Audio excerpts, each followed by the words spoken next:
anywhere between 12 and 20 back in the day. How many have been married since 1941?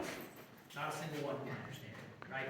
We offer a lot of permits here at the Mammoth Cave, but we do not offer a permit for getting married down here at the bridal altar. Now that being said, if somebody were to immediately have a ring and there was an officiary, I just don't get paid enough for me to get your way right now. I'm probably going to sit down and say, I want to see how this goes.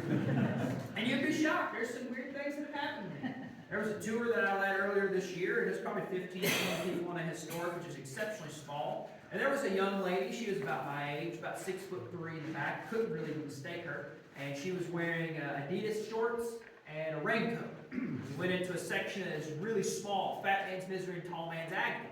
And when we popped out, she being the last one, she was in a full white wedding dress. You hear me out, ma'am. I don't remember you being in a full white wedding dress. It's not my place to judge. But did you start with that today? She said, no. And I said, cool, like we're all just getting naked in the cave. No. Now, she did have a good purpose, don't get me wrong. It was her mother's wedding dress. She had recently passed, and she wouldn't take pictures in it, but that was something I preferred to have a 5-minute heads up, wedding dress. Because funny enough, the next stop, less than 2 minutes later, it was off for her again. I was like, I love that we're just messing with my head today. Really happened. But there is a pretty famous story in this case surrounding this spot and somebody getting married. Back in the teens, if you will, the 19-teens, there was a young lady that fell madly in love with the bad boy in town.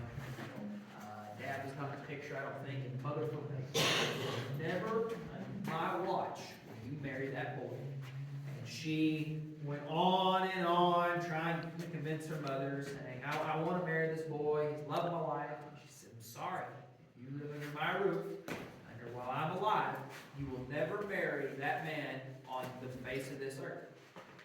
She said, that's some really interesting wording you just chose there, Mom.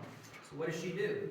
Well, she comes down in here and gets married under the face of the earth. Sends the mom a wedding invitation. Mom shows up, of course, losing her mind. She said, well, you never said I could not get married under the face of the earth.